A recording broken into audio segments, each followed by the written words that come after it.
From the earliest days of Pakistan's creation in 1947, the relationship between Pakistan and the United States evolved into one of the world's most intricate, tension-filled, mutually dependent, and strategically volatile interactions, never transforming into a formally declared state-to-state war, repeatedly producing episodes of covert hostility, militarized confrontation, proxy conflict, intelligence friction, sovereignty disputes, economic leverage, political manipulation, and ideological divergence that often gave observers the impression that both countries were engaged in an undeclared struggle shaped by overlapping interests and conflicting priorities rather than a straightforward alliance or rivalry. Pakistan, emerging from the partition of British India with limited resources, fragile institutions, and intense security concerns, sought powerful allies to counterbalance regional threats, especially India, and saw the United States as the only major power capable of supplying military hardware development, funds, diplomatic backing, and international recognition. The United States, meanwhile, viewed Pakistan as a strategically located state positioned at the crossroads of South Asia, Central Asia, and the Middle East, valuable for intelligence gathering, military staging, communications, surveillance, and the broader containment of Soviet influence during the Cold War. This initial convergence produced Pakistan's entry into American-backed security arrangements, such as the Southeast Asia Treaty Organization and the Central Treaty Organization, transforming Pakistan into one of Washington's most heavily armed Cold War partners in Asia, receiving American aircraft, artillery systems, training programs, military advisors, and economic development assistance. However, this partnership was built not on shared worldviews, but on transactional necessity, which became evident during the 1965 Indo-Pakistan War, when Pakistan expected full American support, but instead encountered American arms embargoes applied to both sides, generating deep disappointment in Pakistan and reinforcing a belief that the United States could never be fully relied upon in times of existential crisis. This disappointment intensified during the 1971 conflict that resulted in the secession of East Pakistan, when Pakistan again hoped for American intervention, but found that Washington hesitated due to global diplomatic calculations, humanitarian concerns, and concerns about escalating tensions with the Soviet Union. After the trauma of 1971, Pakistan pursued stronger ties with China while attempting to maintain access to American military supplies, but relations deteriorated further when Pakistan openly pursued nuclear weapons after India detonated a nuclear device in 1974. Successive American administrations attempted to stop Pakistan's nuclear program through diplomatic pressure, sanctions, threats, intelligence monitoring, and legislative restrictions, including the Symington and Glenn Amendments, creating a climate in which Pakistan felt cornered and Washington felt deceived, setting the stage for one of the greatest geopolitical shifts of the 20th century, the Soviet invasion of Afghanistan in 1979.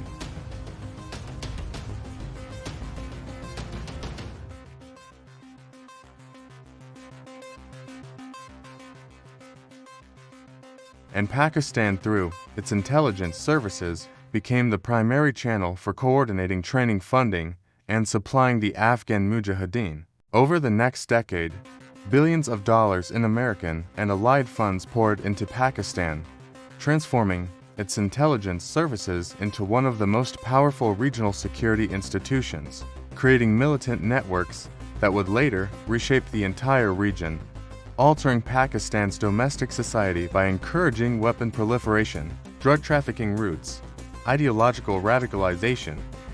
and Afghan refugee influxes, while simultaneously strengthening Pakistan's bargaining power with the United States. Yet the moment Soviet troops withdrew, this alliance collapsed almost instantly under the weight of American non-proliferation laws, culminating in the 1990 Pressler Amendment sanctions that cut off military aid, froze the long-promised F-16 aircraft delivery, and caused widespread anger in Pakistan, which felt that the United States had abandoned it after exploiting its territory and intelligence network for superpower rivalry. Through the 1990s, the partnership drifted in a limbo of mistrust, sanctions, Limited cooperation.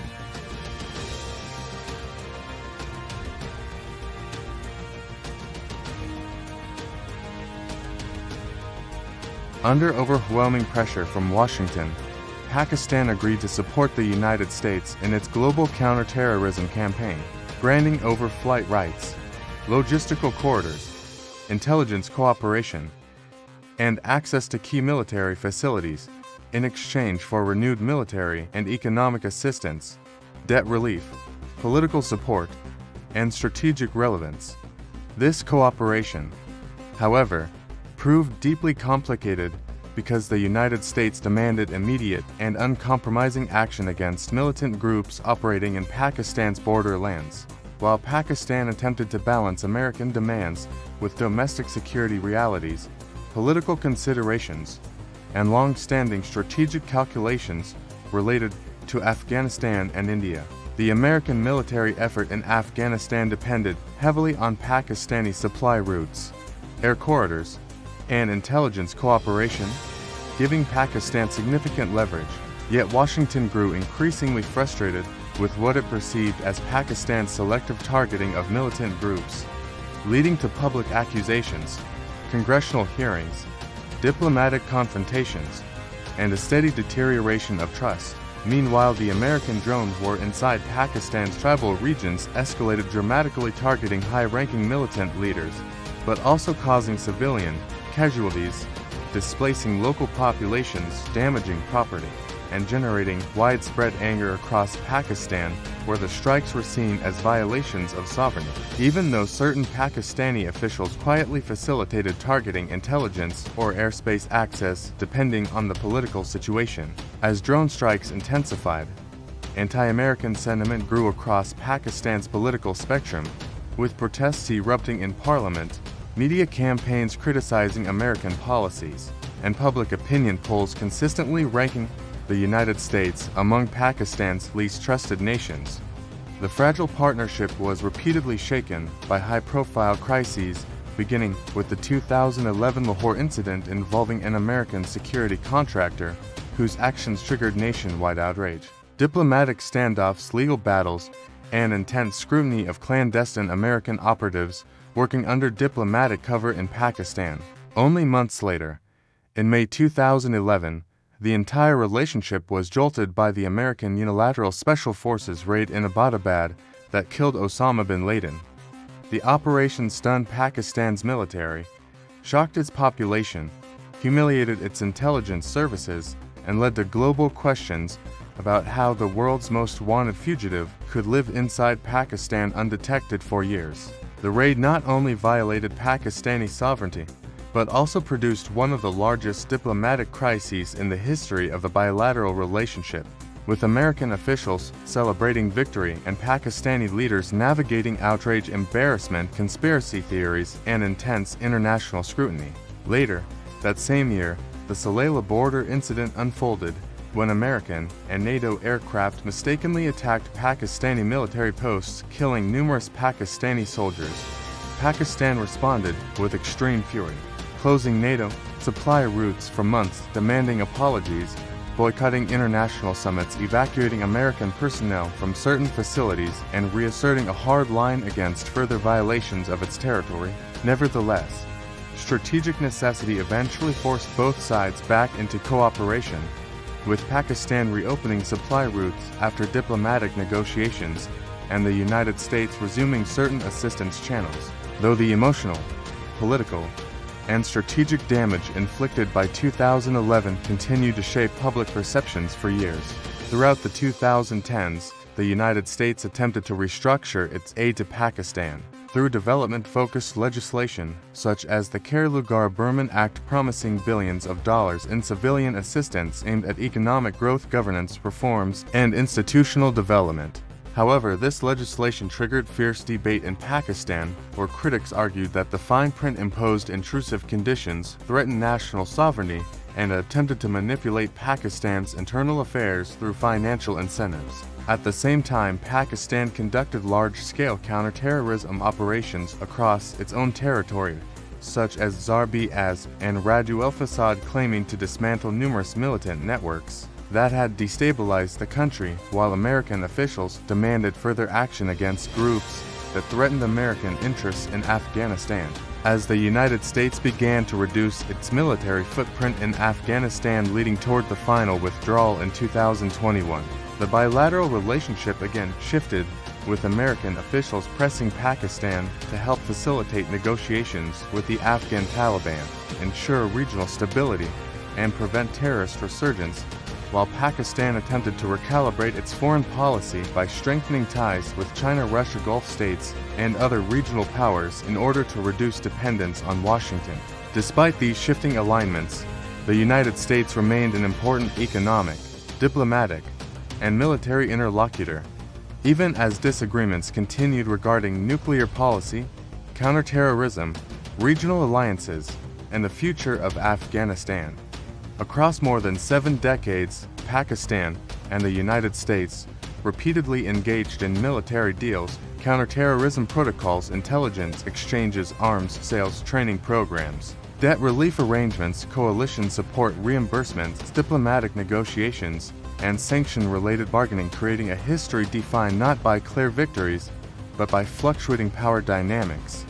American gains often came in the form of short-term strategic advantages, such as access to supply routes, intelligence networks, and regional leverage. But these gains frequently produce long-term complications when militant groups fragmented, insurgencies spread, and Pakistani public resentment intensified. Pakistani gains often came in the form of military equipment, financial inflows, international legitimacy, and diplomatic space. But these benefits often carried heavy costs, including societal polarization, internal militancy, economic dependence, strategic mistrust, and repeated exposure to American pressure. Ultimately, the Pakistan-United States relationship cannot be understood in conventional concepts of war, victory, or defeat, because it was shaped not through declared battles, but through diplomacy, covert operations, proxy conflicts, economic leverage, intelligence cooperation, and political crises. Each phase of cooperation produced conditions for the next phase of confrontation, and each crisis eventually produced incentives for renewed cooperation, creating a cyclical, paradoxical, unstable, yet enduring interaction in which neither side achieved absolute advantage,